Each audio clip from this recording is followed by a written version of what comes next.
E sabe, queridos, uma coisa muito grande, preciosa, que Deus deu para nós e para Ele. Teve que ter sido uma decisão um tanto difícil para nos dar isso. Foi quando Ele nos deu o livre-arbítrio. Livre-arbítrio. É a capacidade de escolher o que você quiser, como você quiser, a hora que você quiser. É a capacidade de você escolher se quiser amar a Deus, se não quiser não amá-lo. É a capacidade. Livre-arbítrio. Deus não queria criar robôs. Aqueles que ele falava, me fala que me ama, eu te amo. Oh, ufa, obrigado. Fala agora você, te amo, Senhor, te amo, te amo. Fala 4 vezes, te amo, te amo, te amo, te amo. Não, Ele não criou robôs. Ele criou pessoas com capacidade de escolha. Agora, eu quero pensar algumas coisas com vocês. E eu quero que você venha comigo. Não importa se você entrou nessa igreja e é a primeira vez, não importa se você já veio antes, não importa se você já é cristã, não é cristã, não importa. Eu queria conversar com você hoje e falar algumas coisas nesse sentido. E eu oro a Deus, ao Espírito Santo, e peço que você possa ser alcançado e alcançada hoje. De tal forma, essa palavra possa falar com você, possa ministrar no seu coração. Obrigado, Espírito Santo. Obrigado pelo que o Senhor vai fazer aqui nesse lugar hoje. Sabe, Deus não te criou e te abandonou aqui na terra. Deus não te fez e agora disse se vira, apesar de ter te dado o livre arbítrio. Ainda assim, Deus espera que você reconheça o Criador. Ainda assim, Deus espera que você conte com Ele. E através de múltiplas formas, Deus vem demonstrando o seu amor ao ponto de fazer o maior de todos, que foi quando Ele havia perdido a humanidade das mãos dele. Ele havia perdido a comunhão que ele tinha com o homem no jardim. Ele tinha perdido aquele acesso. Ele tinha perdido, o homem tinha traído a ele lá no jardim do Éden, obedecido ao diabo. A Bíblia diz que aquele a quem você obedece, ele passa a ser o seu senhor. E Adão obedeceu ao diabo quando o diabo fez algumas propostas para Adão. Então, Adão, ele tirou aquele que ele tinha como senhor, tirou de cena e colocou outro senhor em cena. Ele colocou o diabo, ele passou a obedecer o diabo. Tirou a Deus e colocou o diabo. Mas mesmo com tudo isso, Deus, mesmo assim, ele não abandonou o homem. Mesmo assim, porque Deus sabia que ele tinha dado o livre arbítrio para o homem, e o homem podia escolher, mas agora o homem estava ali sendo escravizado pelo diabo. O homem agora estava sendo escravizado, e Deus sempre amou o homem, sempre se importou. Então Deus tem um plano para resgatar o homem de volta. Porque a Bíblia diz que a alma que pecar, essa morrerá. E o homem pecou, o homem acabara de pecar, então deve morrer. Mas Deus não queria que o homem morresse. Então Deus não pode, porque Ele é Deus. Veja, as pessoas pensam e falam que porque Ele é Deus, Ele faz o que Ele quiser, a hora que Ele quiser, como Ele quiser. Então, se fosse assim, Deus não mandava Jesus, não. Não, ele faz o que ele quiser, a hora que ele quiser, como ele quiser. Não precisa mandar Jesus para morrer. Ele falaria, pecou, mas eu estou pensando melhor aqui. Não, a alma que pecar não vai morrer mais não. A partir de hoje, você não vai morrer não. Eu sou Deus, eu decido que você não vai morrer. Então, eu te amo, você pecou, deveria morrer, mas não pode. Apesar dele ser Deus, ele não pode fazer do jeito que ele quer. Existem leis e regras criadas por ele mesmo. Leis e regras que, se forem quebradas por ele deixa de ser Deus. Porque como Deus, ele é justo, 100% justo, correto, ele é correto. Ele não pode simplesmente dar um jeito. No Brasil nós temos aquela frase, jeitinho brasileiro, né? Mas no céu não tem essa palavra, essa frase, não tem isso. Um jeitinho, não tem jeitinho lá. Eu acho que em muitos países não tem jeitinho, é o Brasil que tem. Então, imagina no céu, Deus olhando e pensando, perdi o homem, mas não tem problema, eu sou Deus, eu vou pegar ele de volta sem fazer o que tem que fazer, não pode. Então Deus pensou, qual é o jeito certo? Se pecou, tem que morrer, então o que eu faço agora? Eu mando um justo para pagar o preço. E esse justo deve pagar o preço completo. Ele deve morrer. Ele deve morrer. O justo deve morrer. O justo morrendo pelo injusto. É Jesus.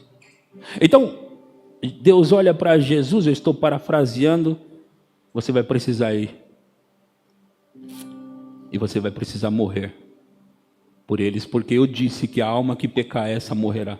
No dia em que dela comeres, não foi o que está escrito em Gênesis? No dia em que dela comerdes, certamente morrereis. Então, não pode falhar, a palavra de Deus não falha. Certamente morrereis. Então, agora Deus manda Jesus e ele tem que cumprir o propósito, ele tem que morrer. E morrendo, pagar o preço. Agora veja, o que eu estou falando para você? Eu quero que você venha comigo numa jornada que pode esclarecer algumas coisas para você, ao mesmo tempo gerar em você a fé que é necessária para te fazer sair da situação que você se encontra e muitas vezes pensa que é Deus que está causando isso na sua vida. Deus amando o homem, ele manda Jesus. Agora veja, qual o propósito de Jesus vir? Se não fosse por causa do homem. Porque Jesus estava no céu. Eu sei que nós cantamos e falamos é tudo sobre ele, mas é tudo sobre ele por causa de nós. Eu não sei se você entende isso. Mas é tudo sobre ele por causa de nós. Por quê? Porque ele estava lá nos céus. Já que o homem não quer saber de Deus, e Deus, se ele não se importasse com o homem, ele não quer? Tá bom, deixa quieto, vamos aqui para... Deixa eles lá e a gente aqui. Não foi isso que Deus fez. Por quê? Porque ele sempre se importou com o homem. Então, para Deus não estava ali finalizado. Não, eu venho buscar vocês de volta. Não vai ficar assim não, eu venho buscar vocês.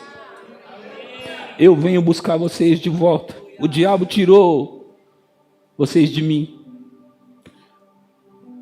Mas eu tenho um plano. Eu tenho um plano. E sabe, às vezes a gente pode pensar, e por que Deus não fez logo? A gente ouve falar, a Bíblia diz sobre as plenitudes, ou a plenitude dos tempos, precisa se cumprir. Então, na plenitude dos tempos, quando isso se cumpre, Deus mandou Jesus. E ele vem. E ele vem. E ele morre, e ele paga o preço. Então agora está pago quando ele olha para o céu. Porque Deus tinha dado um comando lá no céu, e agora ele está olhando para o céu, naquela cruz. Ele está olhando para o céu e ele disse... além dele ter gritado, por que me desamparaste, foi no momento que Deus precisou virar as costas para ele. Por quê? Porque Deus não coabita com o pecado, e o pecado da humanidade foi colocado em Jesus. Todo o pecado foi colocado em Jesus. Todo o pecado foi colocado nele. Então Deus virou as costas e ele bradou da cruz: Deus meu, por que me desamparaste? Ele não chamou de pai mais. Não, ele não chamou de pai, ele falou: Deus meu, por que me desamparaste? E quando ele está prestes a morrer, ele entrega ao Espírito e ele diz: está consumado, está feito, acabou, está completo, acabou, acabou. Agora o preço está pago. Agora o preço está pago. Então, ainda não para aí o plano, porque o plano é não só o que o preço seja pago, mas trazer o homem de volta à comunhão com Deus. Então, Jesus ressuscita dentre os mortos no terceiro dia, quando tudo está pago, finalizado. Ele ressuscita como o primeiro, como a Bíblia diz, o primeiro de muitos. Ele é o primeiro de muitos que vêm aí atrás dele. Então, a Bíblia diz em João 12, a todos quantos o receberam, deu-lhes o poder de serem feitos, ou serem tornados, ou se tornarem filhos de Deus. Aqueles que creem no seu nome. Ouçam. Aqueles que creem no seu nome. Aqueles que o recebem, eles recebem o poder de se tornarem filhos de Deus. Agora, isso ficou aberto e disponível, e está até hoje, disponível para toda a humanidade que quiser. Ainda prevalece o livre-arbítrio, ainda prevalece a livre escolha. Você pode escolher se quer a vida ou a morte. Como um profeta gritou, bradou e disse: tenho posto diante de vocês a vida e a morte. Ele disse: escolhe a vida para que viva você e sua casa. Escolhe a vida. Então, Deus não criou você e abandonou você aqui. Ele não te colocou aqui na terra e pronto, se vira aí, sofre. Não, nunca foi o plano dele que você sofresse qualquer coisa aqui na terra. Nunca ele planejou assim. Porque o livro de Gênesis, os primeiros versículos, os primeiros capítulos mostram para nós como era para ser desde o início. Deus preparou tudo, construiu tudo, criou tudo e depois criou o homem. E ele deu ao homem tudo aquilo que ele havia criado, com o propósito de que, agora eu já vi que não falta nada. Não falta nada, agora eu posso fazer o homem. Meu Deus do céu. Não falta nada, agora eu posso criar o homem. Existe muitas escolas de pensamentos sobre o que estamos fazendo aqui na terra, que na verdade aqui na terra tem que ser sofrimento mesmo, que é assim. Escolas de pensamento que difundem esses tipos de coisas, mas se olharmos para a Bíblia, não é assim. A Bíblia, ela nos garante que podemos ter uma vida de paz, e paz é shalom, nada quebrado, nada faltando, como Gênesis, capítulo 1, capítulo 2, capítulo 3, como Gênesis, shalom, nada quebrado, e nada faltando. O que significa que você ainda pode ter uma vida completa nele. Igual o início. Então, as pessoas, elas vivem, ouçam, eu vou tentar pegar situações, talvez uma ou outra situação que acontece no dia a dia conosco, e muitas vezes nós pensamos que essas coisas acontecem porque Deus fez, Ele quis assim, e portanto não há o que fazer. E eu estou aqui hoje à noite tentando falar para você que não é assim. Essa não é a verdade. Isso não é o plano de Deus para a sua vida. Na última quinta-feira, o pastor Tiago Mota estava aqui pregando, e aliás, você deveria ouvir a mensagem que o pastor Tiago pregou. Se não ouviu ainda, claro. Mas se ouviu, pode repeti-la. Agora, ele pregou algumas coisas e contou também, entre as coisas que ele pregou, sobre ele ter ficado desempregado há 2 meses atrás. Olha, ouçam, ele foi desligado há 2 meses atrás da empresa onde ele estava. Desligado significa ser mandado embora por alguém, certo? Sim ou não? Por que eu estou falando assim, dessa maneira? Eu vou te explicar. Ser desligado, ser mandado embora, não significa que Deus te mandou embora. Ouça, vocês estão me ouvindo? Normalmente, o ser humano, ele já vive com uma mente, desde o Gênesis, de acusação e de condenação. Então, algo dá errado na sua vida, você se acusa, se culpa. Você começa a pensar: o que eu fiz de errado? Eu devo ter feito algo. Ou você começa a olhar para Deus: Senhor, por que o Senhor está fazendo isso comigo? Ainda mais se no dia 2, 3 coisas dessa acontecer, você é mandado embora.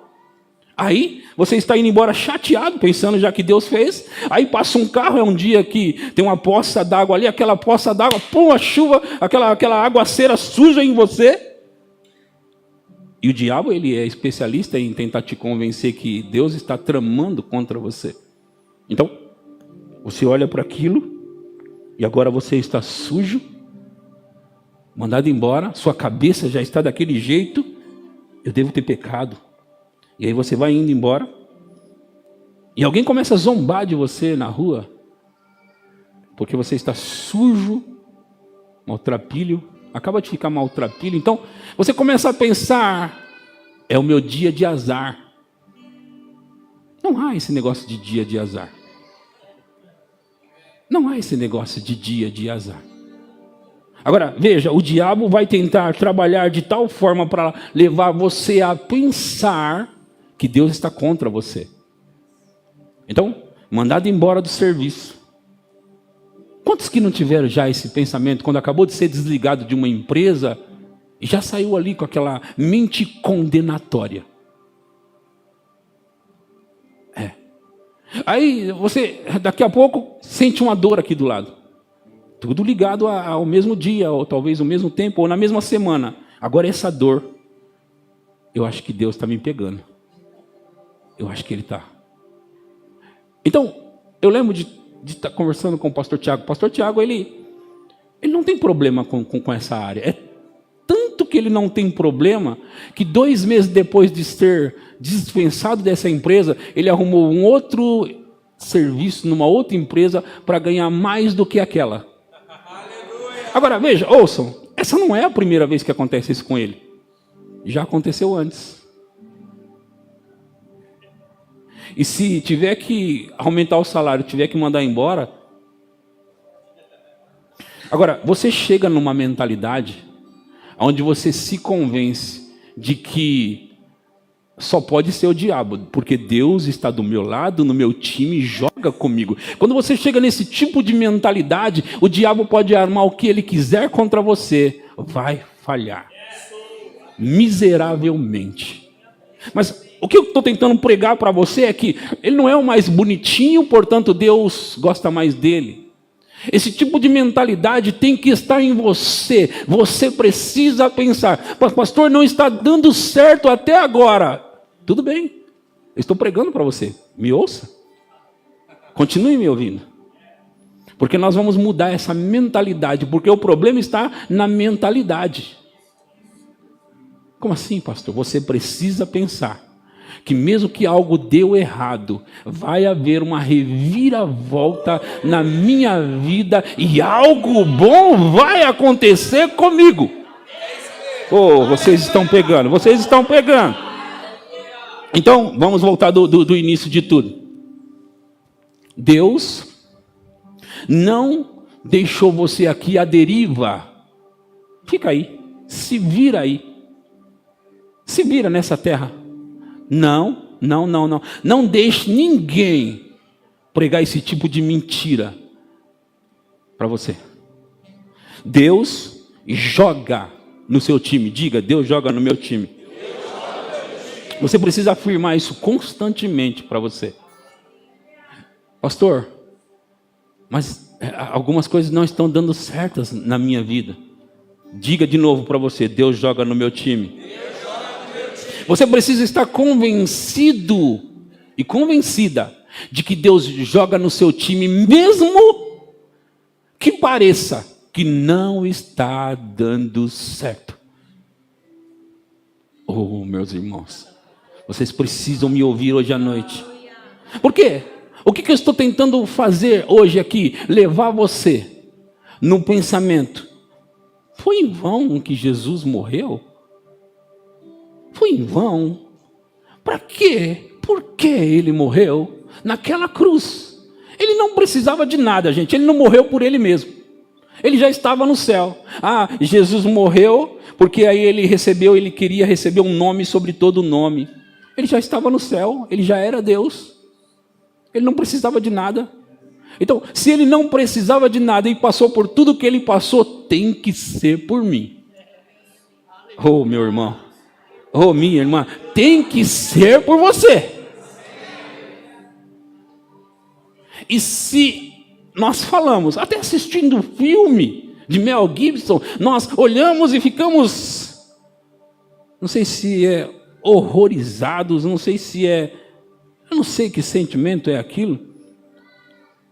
Nós sabemos de qualquer forma que aquilo é muito grande, mas sabe que foi muito mais do que aquilo que ele passou? Muito mais. E não somente fisicamente. Ter sido separado de Deus era maior do que tudo. E ele passou. Agora, se ele passou e o negócio foi tão grande, tem que gerar um grande benefício para quem ele estava fazendo aquilo. Tem que gerar um grande benefício. O negócio não é grande? Ele não foi separado de Deus? Ficou na conta de quem aquilo? Esse crédito ficou na conta de quem, irmãos? Isso, ficou na sua conta. Na conta de mais quem ficou? Na conta de mais quem aquilo foi? Tem que estar na conta de alguém. Tem que estar na conta de alguém. Está na minha conta. Está na sua conta, está na nossa, em nossa conta. Vai dar certo, vai funcionar, irmãos. Nós temos que ter essa mentalidade. É disso que Romanos 12 fala. Sobre a renovação da mente. Para que renovar a mente? Porque se você renovar a mente por meio da palavra de Deus, você vai ter uma mentalidade de que mesmo que esse negócio não esteja funcionando, no final vai funcionar porque Deus está trabalhando. Deus está trabalhando. Não foi em vão. Ele não morreu em vão, irmãos. Então, aí as coisas começam o diabo vem com ataques, porque no mundo tereis aflições.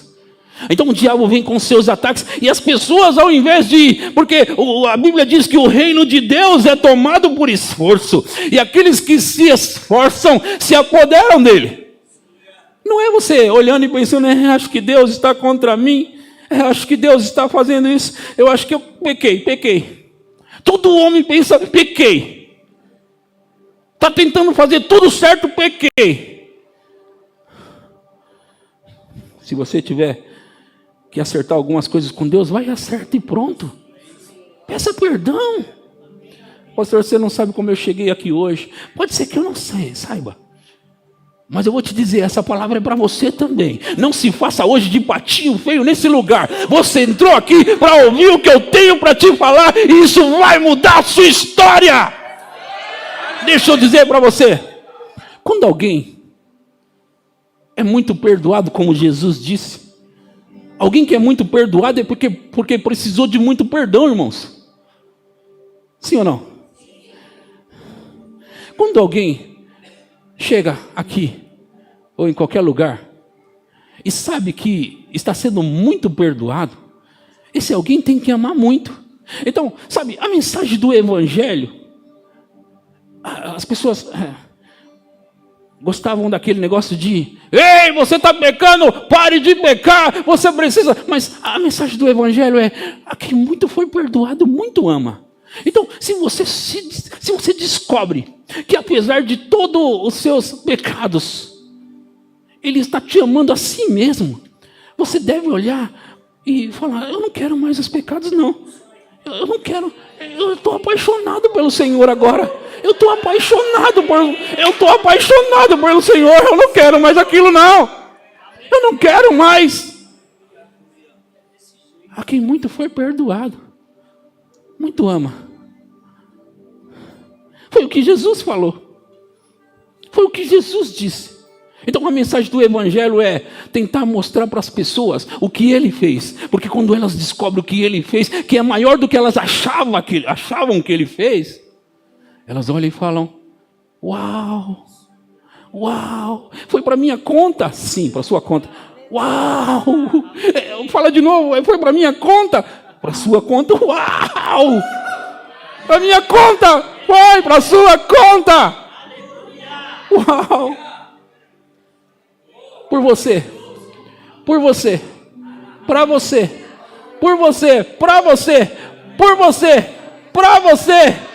ei, para você, irmão. Então, a mensagem do Evangelho, você olha, as pessoas, elas ficam tão em condenação que elas pensam: por que Deus me colocou aqui? Por que Ele me deixa sofrer assim? Por que Ele me deixa aqui desse jeito? Não, Ele não te deixa, não. Não, porque não é com você. Já foi comigo um dia. Já foi comigo um dia. Mas não é mais, desde que eu descobri o quanto Ele me amou. E sabe o que eu penso? Eu não posso chegar ao céu e não ter desfrutado de tudo que Ele fez por mim. Porque assim eu vou honrar o sacrifício que Ele fez. Eu vou honrar o que Ele fez por mim. Como que honra?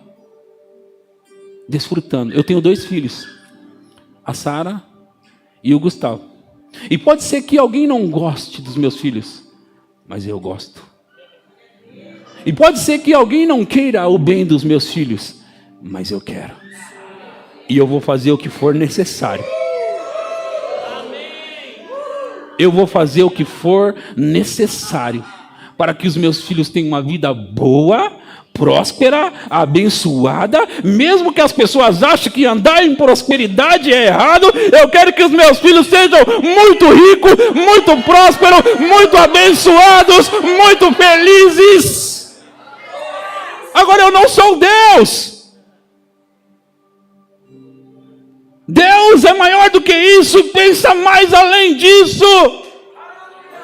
Eu é que sei os pensamentos que tenho sobre vocês, pensamentos de paz e não de mal, para vos dar o fim que desejam. Eu é que sei.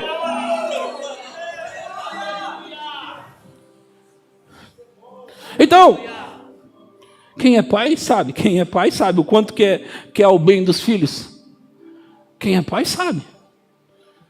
Então, dá para pelo menos, claro que não dá para comparar a gente com Deus, mas dá para ter um vislumbre.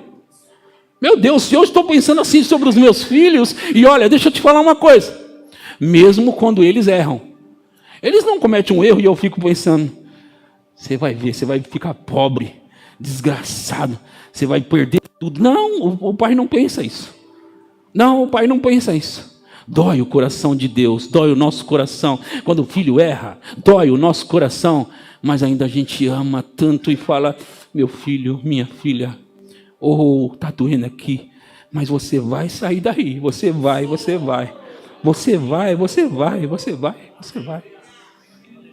Então, nós cometemos erros e pensamos que Deus está olhando. Ele puxa a faca ou o chicote, se prepara. Por que você não faz isso também, então? Você não faz porque você ama. Agora, você acha que o seu amor supera o amor ágape? O amor de Deus? Não, o amor de Deus foi capaz de mandar o único filho para morrer Doeu em Jesus naquela cruz. Deus meu, por que me desamparaste? Você acha que não doeu em Deus quando ele virou? Oh, meu irmão. Oh, minha irmã. Doeu em Deus. Doeu em Jesus. Doeu na Trindade. Mas eles fizeram por nós. E nós não podemos deixar isso passar como se Deus ainda estivesse com raiva de nós, porque nós cometemos erros. Eu já falei várias vezes para vocês. Um dia Deus disse para mim: você acha que eu fiz tudo o que eu fiz e você acha que eu estou segurando emprego seu? Você acha que eu estou segurando emprego seu? Sabe?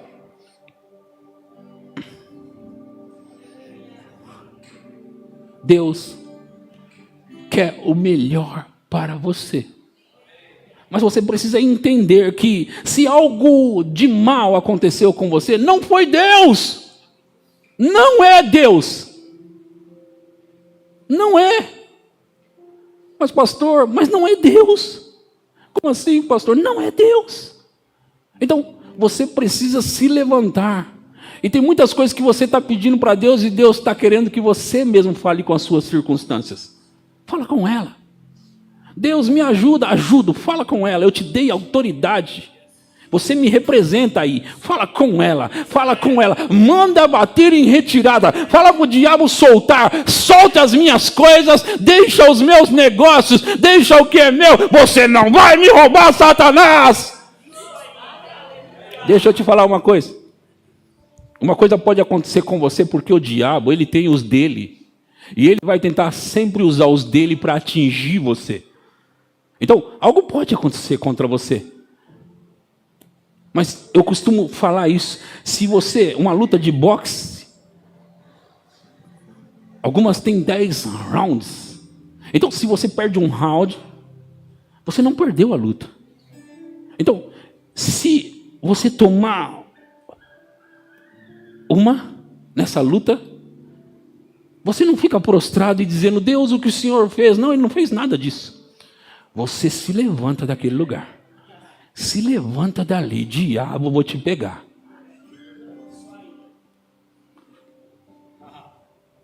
Sabe, queridos, eu sou o tipo de pessoa. E eu gostaria que as pessoas fossem assim.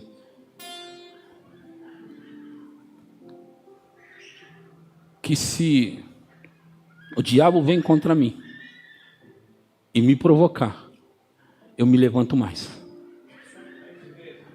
Se ele vem contra mim. Então, eu já disse isso antes, e é o que eu penso mesmo, isso está tão cravado dentro de mim, que o diabo tem um problema comigo. Se ele me deixar quieto, eu vou fazer muito, mas se ele me provocar, eu vou fazer mais. Isso está tão dentro de mim, que eu falo isso como se fosse a minha própria vida. Isso está dentro de mim, faz parte de mim.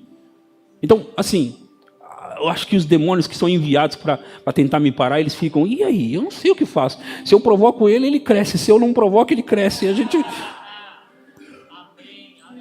E eu queria passar essa mentalidade para você. Sabe, dizem que se você se submete a um pastor, e aí você é membro da igreja dele, aquilo que ele tem pega em você.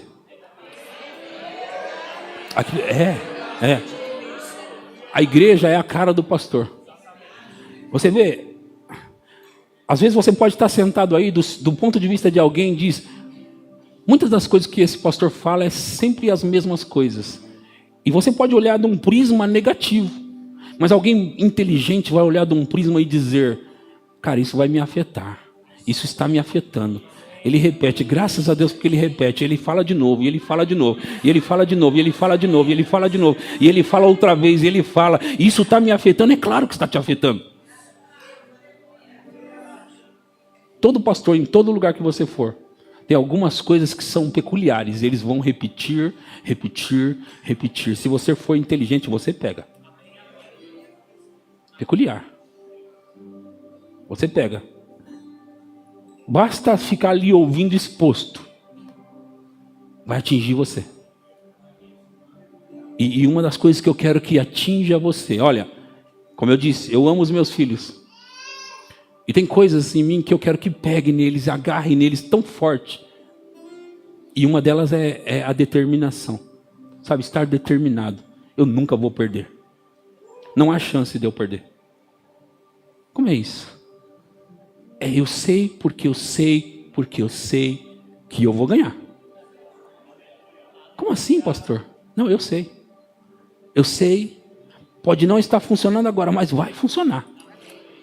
Pode não estar acontecendo, mas vai acontecer. Você entende o que eu estou falando? Eu tenho isso é em mim, está em mim. Então, não dá para o diabo me atacar e eu acusar Deus. Não dá para o diabo me atacar e eu ficar condenado. Ai, será que eu fiz? Não dá. Eu vou me levantar, eu me limpo. Eu te pego, eu vou chegar lá, eu vou alcançar, eu estou indo para lá, vai acontecer. Não dá para ficar acusando Deus quando tanto amor que nos amou e ficar acusando Deus. Não dá. Depois dele ter feito o que ele fez, não dá. Não dá para acusar Deus. Ele não é meu inimigo. Ele não está contra mim, ele está do meu lado, no meu time. E olha, não dá para perder com Deus. É disso que eu estou falando para você. Não dá para perder com Deus. Vocês estão me ouvindo?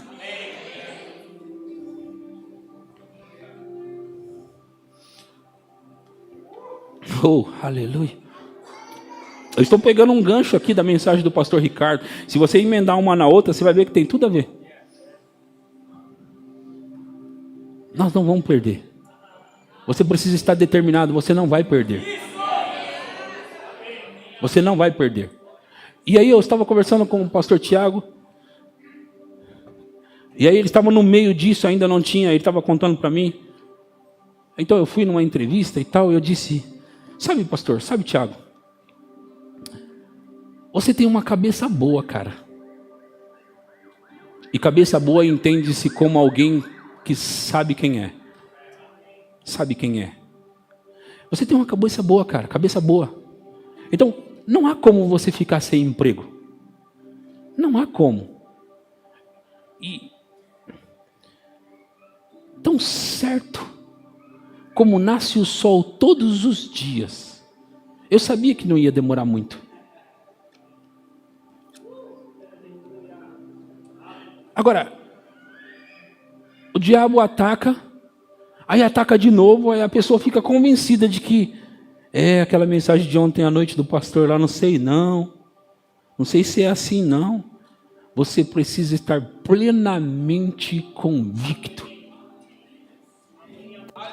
E é por isso que repetimos algumas dessas coisas. Eu sei de onde eu vim. E eu sei para onde eu estou indo. Eu sei de onde eu vim. Eu sei de onde vim. Há mais de 20 anos atrás eu disse para minha esposa, nós vamos pastorear em Pirituba.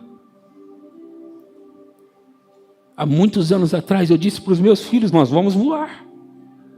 Nós vamos andar no avião para todo lado. Nós vamos voar. Nós vamos voar. Eu não tinha dinheiro para pagar a passagem de ônibus. É sério o que eu estou te falando.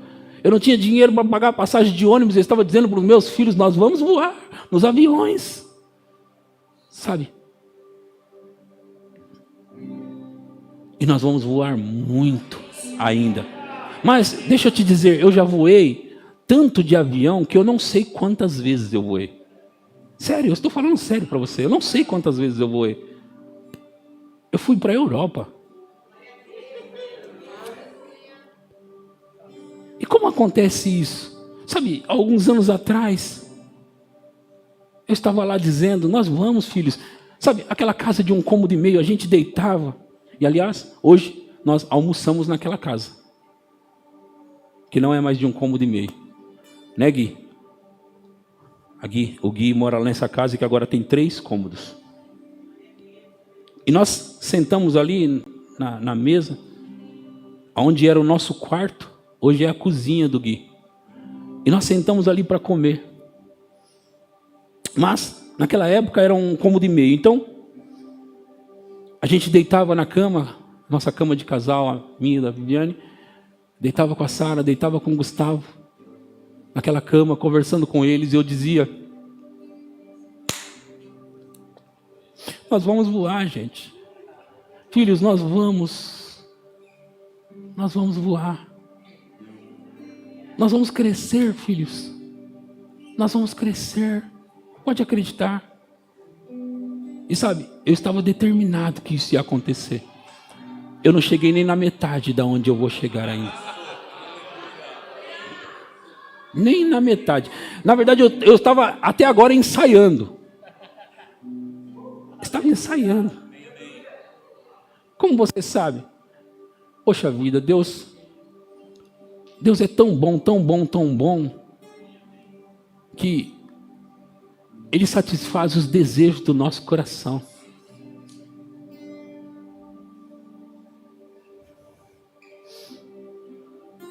E não há por que você pensar que algo vai dar errado, não vai funcionar. Você tem... Ouçam, eu estou construindo algo dentro de você com essas palavras hoje. Aconteça o que acontecer, irmãos. Aconteça o que acontecer. Saiba de uma coisa. Vai dar certo. Diga, eu vou crescer. Diga, eu vou voar. Bem alto. Diga, bem alto. Você vai voar bem alto. Você vai voar. Você vai voar bem alto. Bem alto. Agora, você não pode largar isso. Não, você não larga depois de sair daqui, sair debaixo dessa influência. E aí você sai, eu não sei se é bem assim. Não.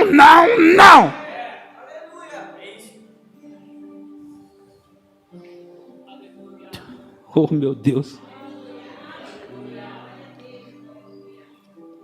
Se você não ouviu algumas partes da minha história, eu vou contar para você um pouquinho. Quando o ano de 2003, Kenneth Hagin partiu, foi embora. E naquela época, na verdade o ano de 2002,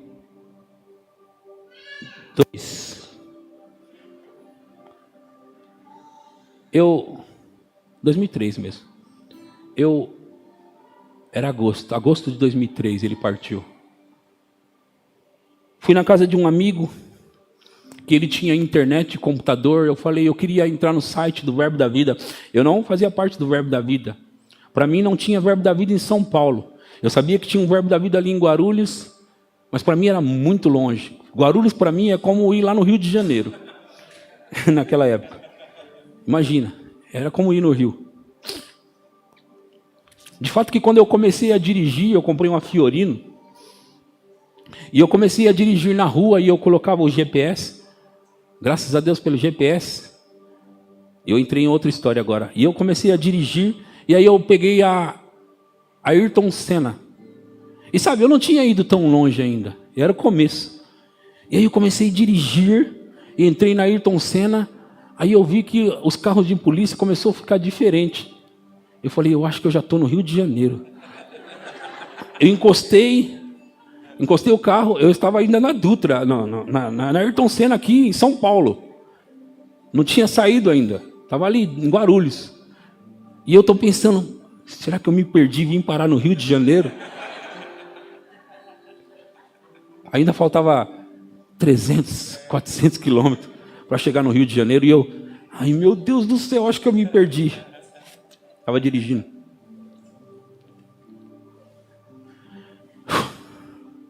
Então, eu fui lá na internet do meu amigo, falei, entra aí no site do Verbo da Vida. Ele entrou, eu falei, eu queria saber notícias de Kenneth Hagin, talvez o Verbo da Vida vai saber dizer, porque o fundador estudou no Rema.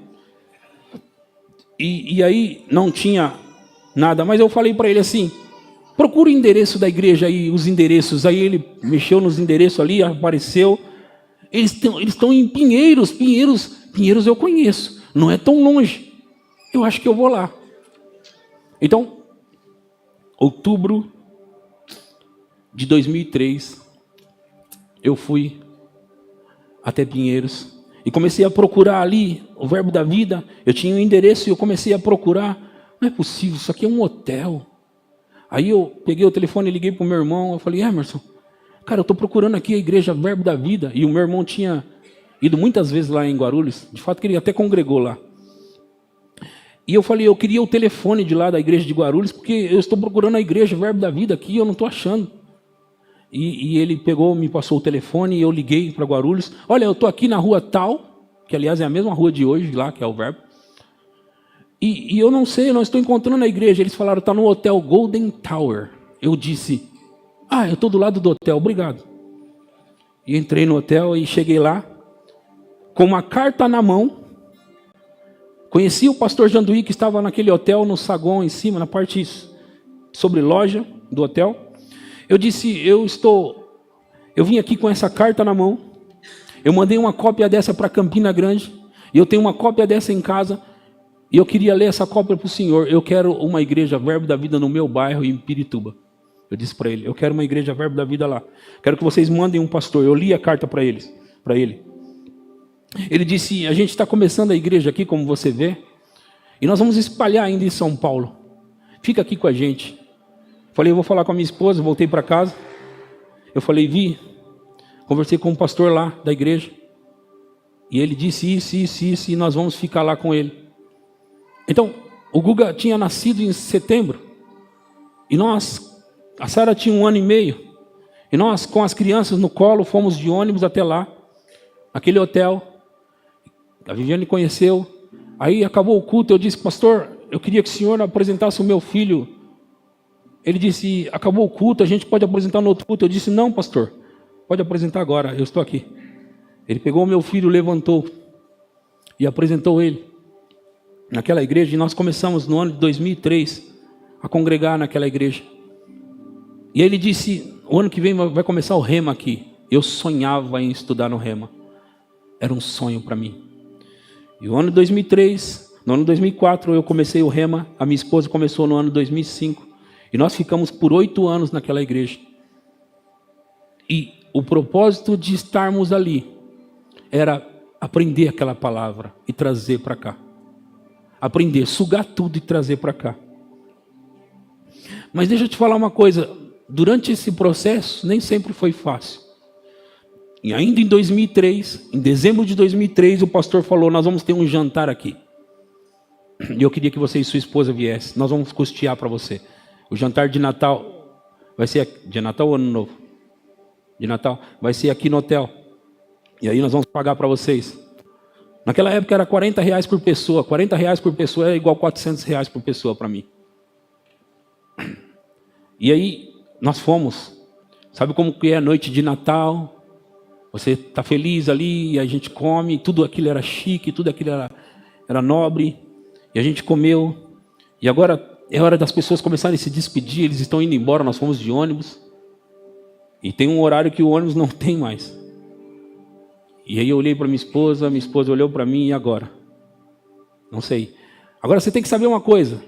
A minha esposa tímida e eu tímido. 2 tímidos. 2. E agora? Não sei. Aí o pastor, a gente estava... E aí, como que vocês vão embora? O pastor perguntou. Tem algum... A Viviane falou, se deixar a gente perto do trem, do metrô, a gente vai embora. Ah, pastor, tá bom, tranquilo. Você vai passar onde? Lá nas clínicas. Pronto, vai com eles. Nas clínicas. Pirituba Clínicas. Deixou a gente de madrugada no trem, no metrô. Quando a gente foi entrar no metrô, o que acontece de madrugada com o metrô? Fechado. E agora?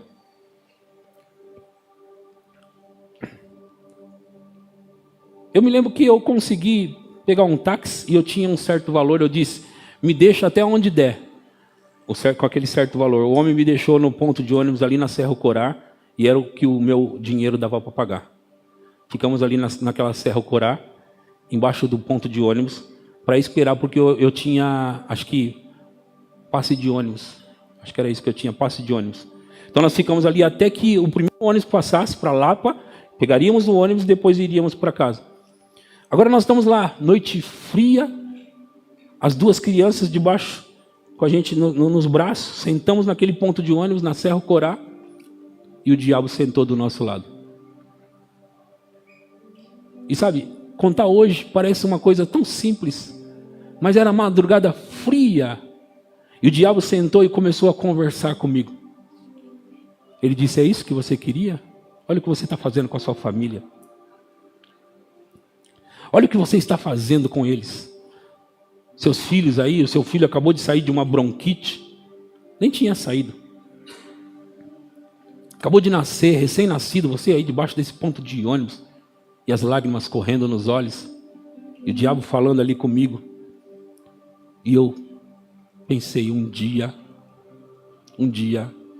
eu vou contar essa história. Mas quando eu contar essa história, eu vou estar contando essa história, porque eu vou estar em outro nível, em outro patamar, em outra situação, e você vai ver. E sabe, essa é a minha vitória. Essa é a minha vitória. Vai valer a pena você se agarrar a essa palavra, porque eu me agarrei com a minha esposa e os meus filhos a essa palavra. E hoje eu vejo os meus filhos que cresceram debaixo dessa influência dessa palavra. Eu vejo os meus 2 filhos trabalhando na igreja, debaixo da mesma influência. Cresceram nisso. Cresceram vendo o pai e a mãe andando em fé, crescendo em fé. E agora eles vão voar muito mais alto do que a gente. Muito. De fato que a minha filha já voou muito mais alto, falando naturalmente. Já voou muito mais alto do que eu. Então, hoje eu estou pregando para você, para influenciar a sua vida. Nunca desista. Diga para alguém do lado aí, nunca desista. Agora vira para o outro lado e diga, nunca desista. Agora diga para mim, pastor, vai acontecer. Vai acontecer, vai acontecer, vai acontecer, vai acontecer, vai acontecer.